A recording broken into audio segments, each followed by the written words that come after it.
Back on the Hook with Jason Arspont, the Marketing Maverick. I'm Josh with Brightbox Brand Marketing, and got a great guest in today. I would say, as we were talking about during the break, that he's a Renaissance man. He's got a lot going on, brother. Definitely a Renaissance man. Definitely somebody that I obviously respect. We're business partners in a company called Showbox Exhibits.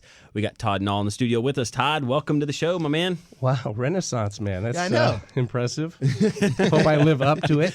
Well, we did this long bit about your whole personal life and everything. No, I was joking. Can you replay that back so I can listen to it? It's funny. The first time I ever met him, he's like, "Hey, you've done radio before?" And I said, "Yeah." He's like, "Dude, I used to work with the radio stations you worked with. In fact, I did music." I was like, I was just some guy they paid, like $4 an hour to be there. He's like, "Oh, they paid me more." Well, it turns out that when we played in the elevator at 104, you were the elevator boy. Yes, exactly. I didn't realize that was you. That was a long time ago. I was going to say, because it had been a long time ago if you were, quote unquote, boy. Yeah. You're pushing like 55 or something now, right? I wasn't a little boy either, because that's Just never the happened title. in my life. Yeah. Josh did get me a coffee that day, too. And a kolache. Yeah. Man, I'm sorry, Todd. I had one in my pocket. Coffee. We didn't offer him coffee. Josh. I had to bring my own water today. What kind of setup we got here? So tell us what all you do. You do Yeah. a lot of things, man. Woo. Yeah, lots of stuff. Like Jason mentioned, he and I are partners at Showbox Exhibits, a brand marketing firm, print company, all in one, with the Showbox, with the Inkbox, with the Brightbox. So that takes up most of my time, but I also do, I have a music side to me, so I play gigs with the acoustic guitar and play wine bars around town. Have a pretty good hobby with racing cars. Pretty much spend all my money on that. All your money. And that's probably where, like, socially, on social media anyways, that's probably where you're most well known, is through your car ventures. Right. Black Horse Turbo Racing is my handle on Instagram and on Facebook. Yeah. If you guys are at all interested in cars, fast cars, Porsches, whatever, you got to check out Black Horse Turbo Racing on Instagram. Tons of cool pics, tons of videos. Legal racing. All types of great lots stuff. of cool stuff at the lots track. of really cool stuff at the track. I thought whenever And in Mexico. Mexico races. At first, whenever you told me that you were part of that organization, I was like, well, when can I go watch at Sam Houston Race Park? I thought it was, like horse racing or something. It's a closed like course, VIP, access only. You got a good good few horses. I could play a few bets or what? Yeah, Black Horse is not necessarily the horses. It's just the name. Oh, yeah, for the cars. There's horses under the hood. Right. There's Well, a in horse your the case, it's logo. under the trunk. Right, in the trunk. Yeah. Yeah, Porsche has a motor in the trunk, exactly. So you do other stuff too. You also do real estate. Real estate, Echelon Team Realty. My wife and I, we put that company together a couple years ago and to tackle the Houston market, and been going real well. Photography, yeah. It's like Josh knows more about all the things you do. You know why I know what he does? Over there. Because for some of our mutual clients, is whenever they talk about getting photography, they're like, well, yeah, just tell Todd that we need him to come out. I'm like, well, at first I was like, well, why would you have Todd come out? He handles the exhibits, and they're like, no. We've known Todd for a long time. And just ask him. He might be able to know how to do it. Yeah. Just likely will happen. Well, Todd's definitely one of those guys who just knows how to do it. Interesting story. I think I've shared this with you before. It was in my book, Your Spot on the Mountain. Nice little plug there. You can check it out at Amazon. But if you do, you'll hear a story about whenever I was still working for another exhibit company, I had gone to pitch a client and on a trade show booth. And sure enough, the competition was coming out as I was going in, and that competition was Todd. I remember that. You held the door open for us. I'm quite the gentleman. I think you guys won that account, so it's a good thing we're in business now. Right. But somebody, I guess the person that was with me knew Todd, so they started talking, and Todd had just started his own exhibit company at the time, and I was like, oh, man, you branched off, you're doing your own thing, and he kind of just gave me some advice that seemed really simple at the time. He's like, man, just go do it. Just start up your own thing. You can do it. It's not that big a deal. And it was like from that point forward, I think it was literally months after that I quit my job. And luckily it all worked out. Thank Otherwise, God. we'd have a different kind of interview today. But yeah, so it was an inspiring story. And then 2 years after that, we came back around and bought into Todd's exhibit company. We rebranded, and we've been business partners ever since. And it's been really neat. So. I don't know if I've actually told you that story with you sitting here like that. No, first time. So you didn't even know what took place that day. A little miracle happened, you know? It pays to be nice. It pays to be nice. Give good Pay it advice. forward. Yeah. I didn't know Jason very well at the time, but he held the door open for me as I was walking in, going, "Thank you, son." You just didn't want me to bid on that account. Exactly. Like, why don't you just leave here and go start your own company? Yeah. So I want to know, with all the things that you have going on, networking hugely important in your world, in what you do, and social media, I'm sure, is part of that too. How, whenever you're meeting someone that is new and could be a potential client, I mean, I know that there are different areas that you can kind of put them. I mean, if it's real estate, it's one thing, or if it's the exhibit company, another thing. Do you share everything, like your whole world, on social media? It depends on the context of where I meet this person. If I meet this person at a real estate networking event, obviously I'll focus on that, and I'll have my business cards ready In different pockets. and pull out whichever one I need, whichever hat I need. That's to put like on. a book of business cards. I know, though. roll it out. You want a house, you want an exhibit, you want a website, you want some photos taken, So yeah, it depends on where I am, but I can spit out a 30 second elevator pitch on whatever I'm doing, at that given time. So. Yeah. And I can attest from being around Todd that what makes him really unique and such a valuable partner is that Todd really listens to people, right? And so before he goes into a networking event and just starts pitching and saying what he's all about, he takes a second and he steps back and he engages with people and asks questions about where they are in life and in business, and starts listening for problems that they may be having. And then, he's able to align the right business card or opportunity. It's a very similar format that I have, and I've seen that in Todd, and, it works really well. That way you're not leading with your own pitch and sounding like the aggressive car salesman, because nobody likes that. But we definitely do a lot of exhibit work together. I'm curious, I don't know if I've ever really asked you, so when did you really start getting into trade shows? Trade shows. It's kind of like once you're in it, you can't get out of it. I've learned that. Yeah. Growing up in St. Louis, my dad had a trade show company. I used to sweep the floors of his shop. Okay. When I was 10 years old, sweeping the floors. Okay. And so I knew what trade shows were from a very young age. And so when we moved to Houston, he got a job with Freeman Exhibits, and I basically went to my first show in '84.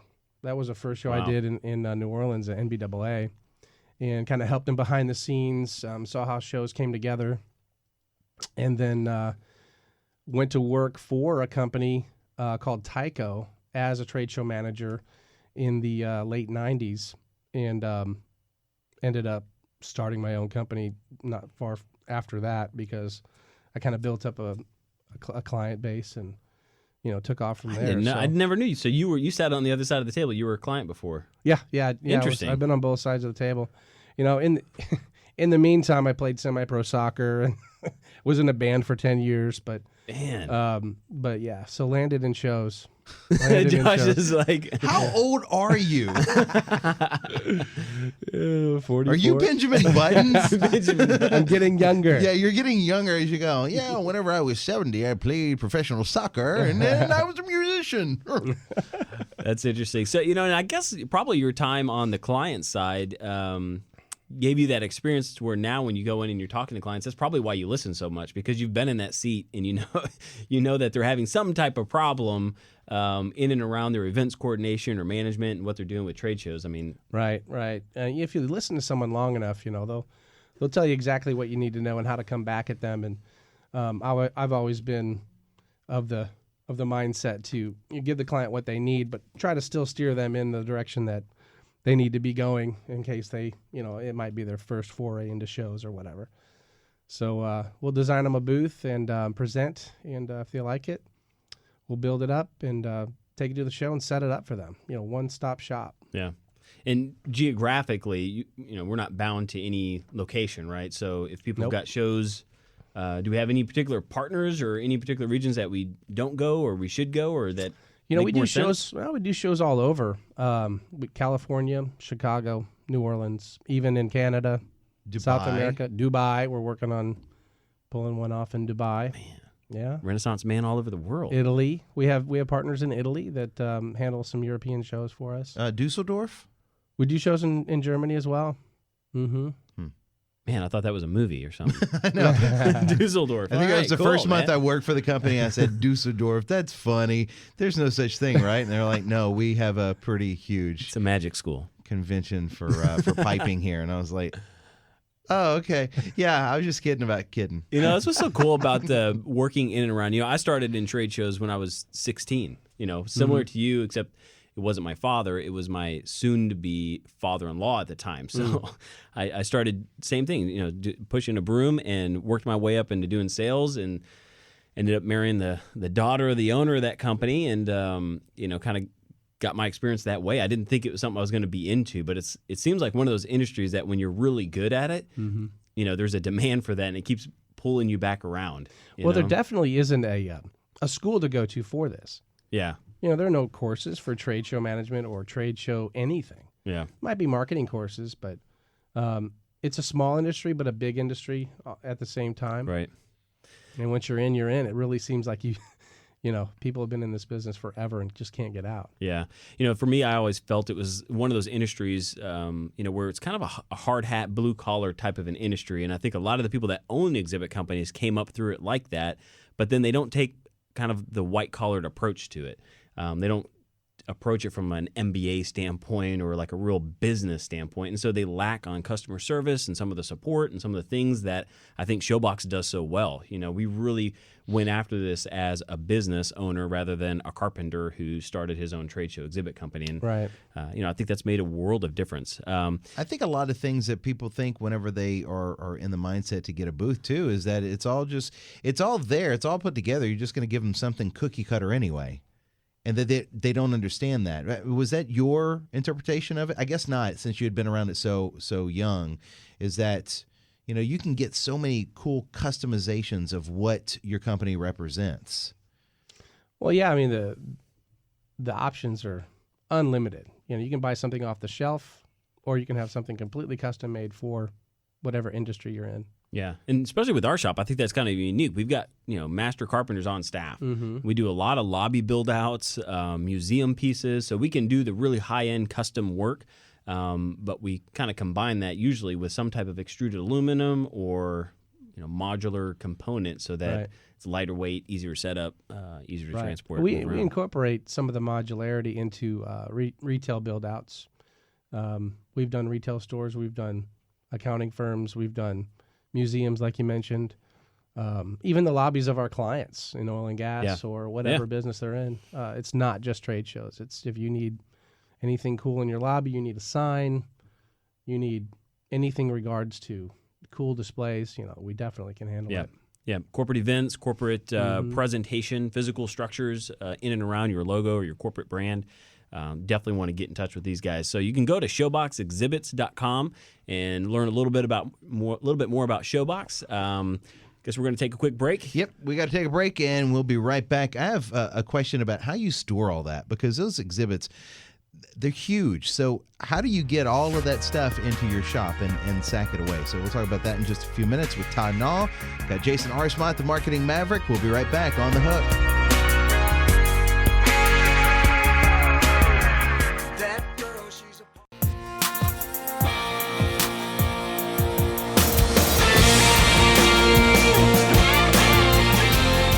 And we're back on The Hook, thehookradio.com. All of our past episodes, our newsletter. You can also email Jason anything you want. If they have any kind of question, they can get to you, right? That sounds really weird when you say like anything, but yeah, you can literally go to thehookradio.com. Kanye, give a brother a call. I don't have $1 billion for Kanye. Oh, sorry. But Anything you want. anything you want. So you can go to thehookradio.com. We have all the past episodes up there of The Hook. So you can go to click on the radio button. You'll see all the different shows.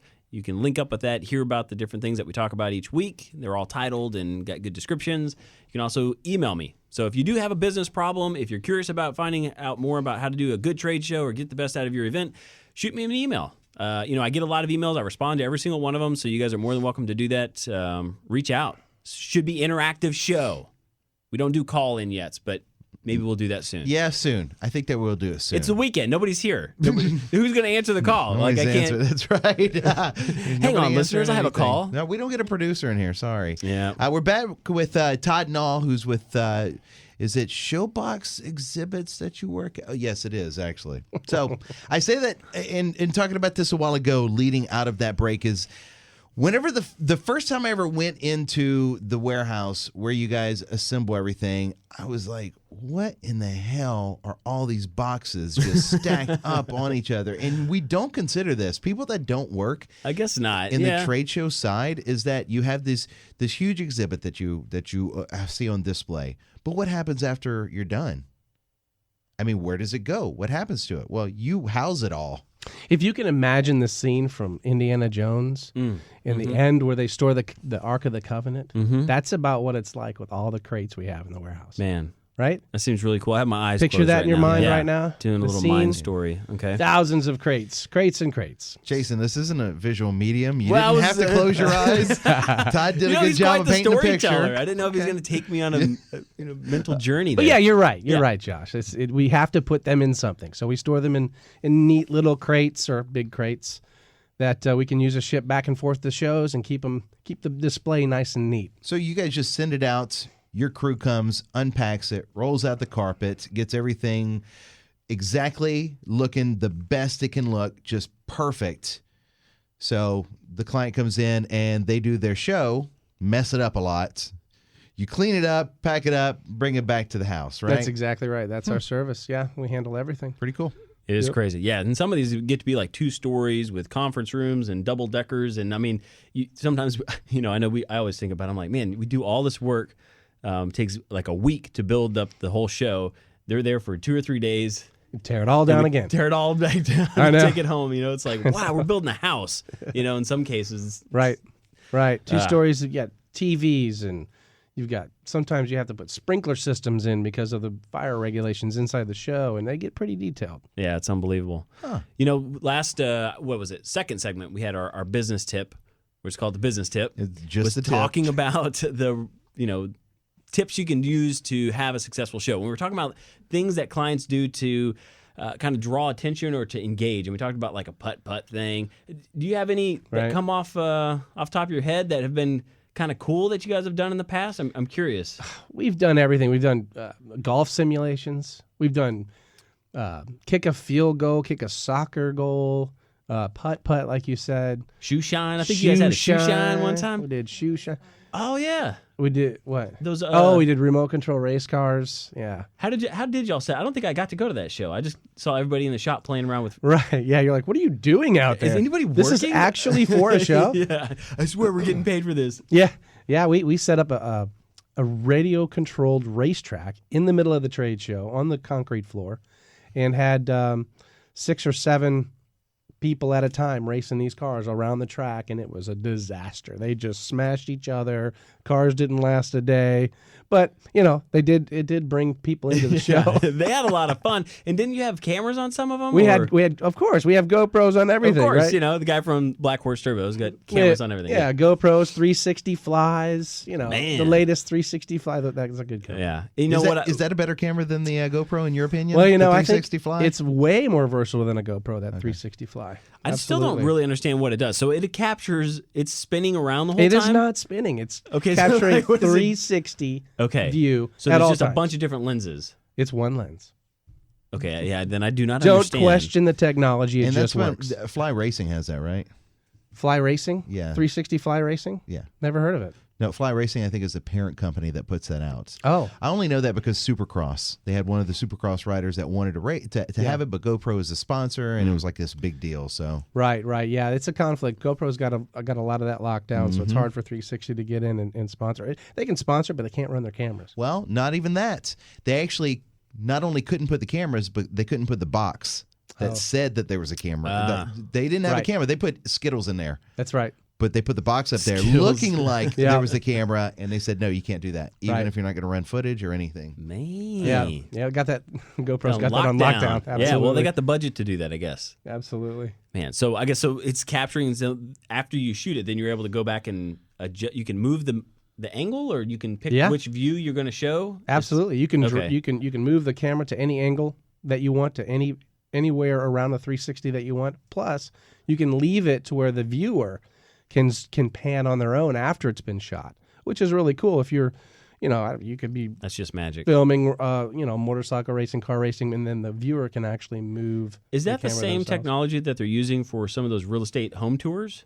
They can, and we're probably going to start using that when we do our tours. Yeah, okay, interesting. Yeah. So those cameras were used on the RC cars that we had racing around the track. Let me pull back around to that. Absolutely. But what was cool about this is that it wasn't just, hey, let's just have some cars here to race around the track and we'll get people to come to the booth. It was the company had a product that was faster. It was extremely competitive, and so there was this whole race theme to Right. the campaign that they were doing. Right. And so Todd and his team came up with an idea. Well, hey, if you're already going to play up on like a checker flag, get to the finish line quicker, why don't we have this type of interaction? And I think that's a perfect type of thing that we were talking about before, in drawing traffic to the booth, relevant traffic that supports a campaign or a message series that you already have going on. Is one big campaign rather than just a trade show and waiting for people to show up. So very good job circling back around on that one, guys. Way to rein it in. Yeah. That was a horse reference.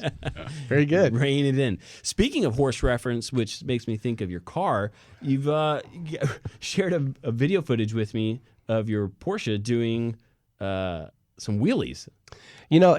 I don't take it to the Is track that natural? often. I mean, it's not what a is drag it? strip car, right? It's a That's right. You're 911 you're a turbo. rolling start guy, right? Yeah, exactly. I'm a roll race guy, but took it to the track this weekend and was able to lift the wheels a couple of times and run a 9.8 at 155 miles an hour. So it was moving. Well, Yeah. 155. That's nothing. What you normally run In a quarter mile, it's pretty good. Yeah. Yeah, it's it does 225 in the mile. Wow. Yeah, it does 200.5 mile. Which is a whole circuit, right? Or what do they call that? It's the race that they do. Right there's like the Texas Mile. Or? There's a couple of organizations that I'm real tight with. Texas Speed Syndicate, that has several events over the year. We do roll racing in Dallas, and we do a lot of track events here at Baytown. And so Echelon Team Realties and Showbox are sponsors of Nice. those events. And but yeah, the car thing is a lot of fun.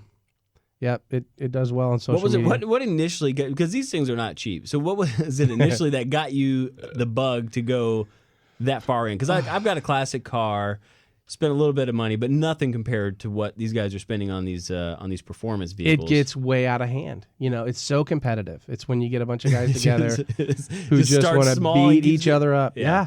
Yeah, exactly. Yep, guys with a little money and some competitive nature build some amazing cars. Yeah, and the shops just benefit. That's right. And which they all use like just a couple of different shops here in Houston, right? There's a few shops here in Houston. Yeah. I use Driver Source that does all the work on my car with Steve Ott, the general manager at Driver Source. Is fantastic. And then my buddies use shops all over the country.